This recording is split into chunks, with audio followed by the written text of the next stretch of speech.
Spirit of the living God, fall fresh on us. Spirit of the living God, fall fresh on us. Whoever wishes to become great among you must be your servant. This past week, Archbishop Justin Welby preached at the dedication of the new Virginia Theological Seminary Chapel in Alexandria, Virginia. A few years ago, the seminary chapel was significantly damaged by fire, requiring a new building. Archbishop Welby preached the following: "The building is on top of us when we serve it, and becomes the servant of the people of God when it points to Jesus Christ, and where confronted by that mystery and love, we fall in worship, find ourselves reorientated through the liturgy, are captivated by God's holiness, and sent out to do God's will." Honestly, I had to read that several times over. I kept getting tripped up by "the building is on top of us when we serve it." That seemed to be ironic, paradoxical, because in my life of ministry here and in other congregations, too often the building is on top of us. We feel overpowered by it. And yet, this campus is an asset, not a liability. And I know that you know that and have come to even know it more deeply over the last 3 years. Today, as Keith and Ken said at the start of today's worship, we begin our stewardship season. In a few minutes, Mary Lee Pennington will give her pledge testimony.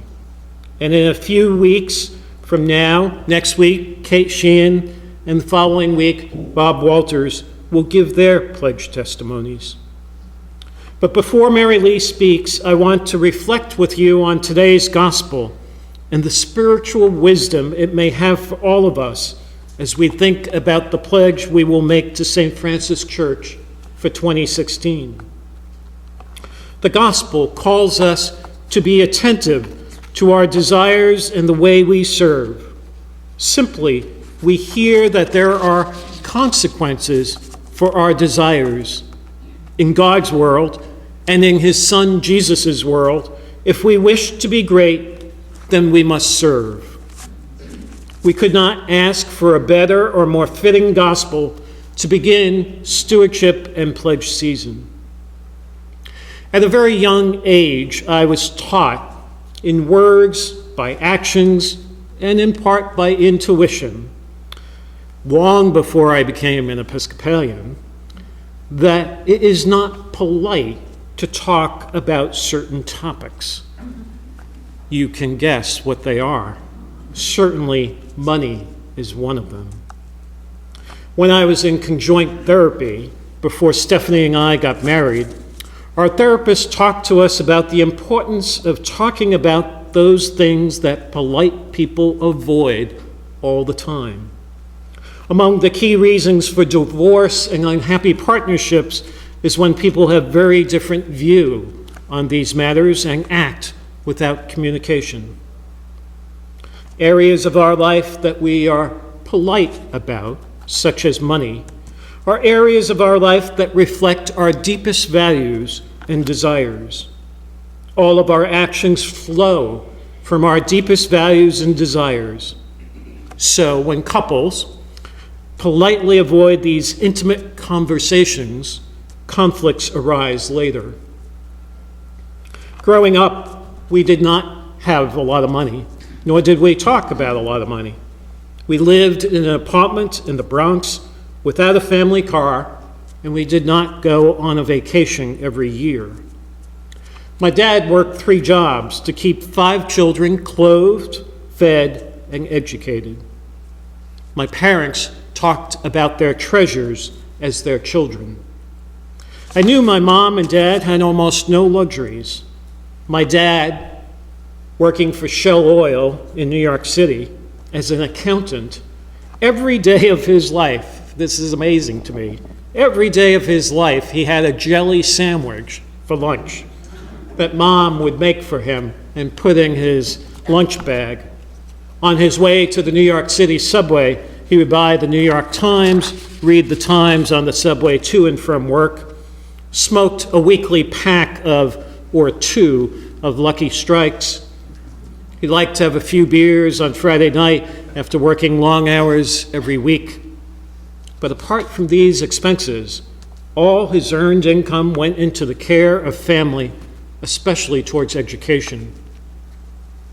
All their actions said that money should be spent on the care of others, family, and church. I get a bunch of catalogs in the mail on the scholarly side of my life on books that are coming out. And there is a new book that just came out on stewardship, looking back on John Wesley. You know John Wesley from your church history of being the founder of Methodism, once an Anglican. And he had a saying of kind of a tripartite saying about money that I wanted to share with you today. He says, earn as much as you can, save as much as you can, give away as much as you can. Wesley's categories are very helpful, but his values alone, we are not giving enough direction to encounter the normal challenges along the way. It is very easy for me and you to get out of balance and spend all our time on one of Wesley's categories, but not all three. In my working life as a human resource director for Price Waterhouse, single man, no children, not married, I was working 6 days a week, 18 hours a day, making a good salary, and wondering, what am I doing? I just seem to be earning as much as I can, but not living in other ways. It's very easy to fall into the trap that we give what is left over, but that we do not plan our gifts as part of our spiritual practice. And at the same time, the world we live in is very complex and defies our simplification about money. We are pulled in many financial directions that reflect the variety of our responsibilities, of which church is just one. There are several pledging motivations we could have. I thought of a few. Give out of a sense of duty and obligation. Episcopalians don't like that one a whole lot. We don't like duty and obligation. Give generously as a way to give back to God. Give out of our abundance. Give to take our share in the expense of church operations. Give to take care of our spiritual home for the next generation. Give to participate and expand our outreach and mission. In all these pledging motivations, the power of the gift we make seems to be solely ours. We are in complete charge. We decide the reason we give and don't give. I wonder if you and I have too much authority. I know, usually I say we don't have enough, but do we have too much authority when we think about our pledge solely in this way? James and John want to be great, and so they make their demands to Jesus. It seems that James and John bring the world's value of greatness, and yet Jesus introduces them to a different kind of greatness through service. We don't always associate service with this kind of joy. Jesus uses what I would say is the reset button to adjust the way James and John think about greatness. The adjustment has to do with the way we live a balanced spiritual life as a companion of Jesus. Everything we do and don't do is a reflection of our spiritual life. The way James and John thought about greatness indicates what they were thinking about greatness. Jesus could not leave them there and felt it necessary to guide them towards a different kind of service. Archbishop Welby talked about the church being servant to the community. So when we make our pledge this year, let us reflect on our desires around the money we give and what we want. Do we wish to be great on the world's terms, or do we wish to serve on Jesus' terms? So often, the way we earn, save, and spend money has to do with our power. On the world's terms, money is about power. And sometimes that power has entered congregations. One could equate pledge with power and voice in the church. Those who have money have power and voice. Those who give less have no voice, no power. Such convictions about pledge are out of step with today's gospel. It's all too easy to slip into this kind of thinking unless we prayerfully reflect on today's gospel. The way we give and pledge is one window on our spiritual life. Now, mind you, I did not say how much we pledge, but rather how we pledge. When we make our pledge decision this year, we might use 4 lenses to make certain that we have made the right decision for ourselves and for this church. Does the pledge we each decide to make say one or at least all 4 of the following statements? I'm responsible for the care and upkeep of my spiritual home. I'm passionate about being an Episcopal Christian as a member of St. Francis Church, Fair Oaks. I enthusiastically anticipate the vital life of St. Francis Church for another generation of worship, fellowship, outreach, and mission. I pledge to be God's hands and feet in the world to serve, especially those in need. In summary, we commit to be responsible, passionate, with enthusiastic anticipation to be God's hands and feet in the world, and to serve as an Episcopal congregation for another generation. It's that movement that Keith talked about, moving from celebration to jubilation, moving from today to a vital future. Our church, with all of its property, is on top of us when we serve it, and it becomes the servant of the people of God when it points to Jesus Christ. We serve as a congregation when we offer our time, talent, and treasure so that God's glory may be revealed and channeled through us. The good news is that you and I are called to God's service. Each and every one of us counts. Here, in our families, in our communities, everywhere in our life, we make a difference. The journey we have shared to be in this place of abundant hope and call reflects our collective responsibility, passion, enthusiasm, and commitment.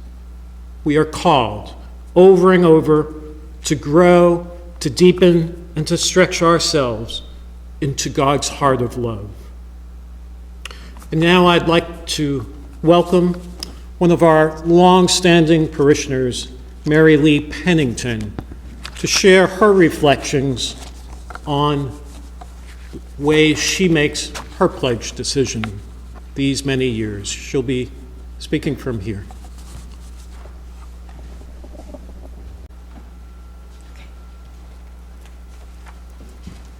Good morning. Good morning. This is such an honor. We're just so excited, Daniel and I, to be able to share our testimony and the importance of pledging. And I want to let you all know, 20 years ago, St. Francis opened their doors and their hearts to Dan and me. It was Mother's Day, and we were greeted with smiles and a red carnation. After several months of testing the waters, both Dan and I realized St. Francis was the parish that met our spiritual needs and growth. So much so that our grandson was baptized here 19 years ago. I get a little nervous, so sorry. Thus began our journey with the parish. We were committed to be stewards of the Lord, and thus giving thanks with the donation of a stained glass window that shows a couple resting as they journeyed to the Holy Land. Additionally, Dan and I committed to a monthly pledge and have continued to do so over the past 2 decades. Even though we were AWOL for longer than I care to mention, we still honored our commitment to pledge. We felt that when you pledge to the Lord, you should honor it. The Lord doesn't take his promises back from you, nor should we. During our AWOL episode, several friends courted us with the hopes of joining their churches. We volunteered, we cooked meals for the homeless, and we even attended a 3-month Bible study program. But you know what? Something was missing, and we were struggling to find our home once again. A year and a half ago, we received a phone call from Father Joe asking if we'd be receptive for an introductory visit. Father Joe, along with several members of the congregation, came with blessings and open hearts to hear our concerns regarding St. Francis. We were very, very candid in our discussions regarding the direction of St. Francis and the Episcopal Church in general. After careful consideration, Dan and I made not only a commitment to each other, but to the Lord as well, to return to St. Francis. Our loyalty runs deep with the parish of St. Francis, and in particular, Father Joe. Father Joe's uncanny ability to deliver a sermon that reaches the heart and soul without political and judgmental overtones brings us home again to the parish of St. Francis. And Dan and I are so delighted for that call a year and a half ago, and the additional home and hospital visits by St. Francis leadership. And I just want to thank you all for letting us share our journey. And in closing, Daniel and I would like to extend the invitation to others to reflect on their journey and to generously give in return for the gifts you've received. And with that, I would like to say Dan and I will increase our pledge today.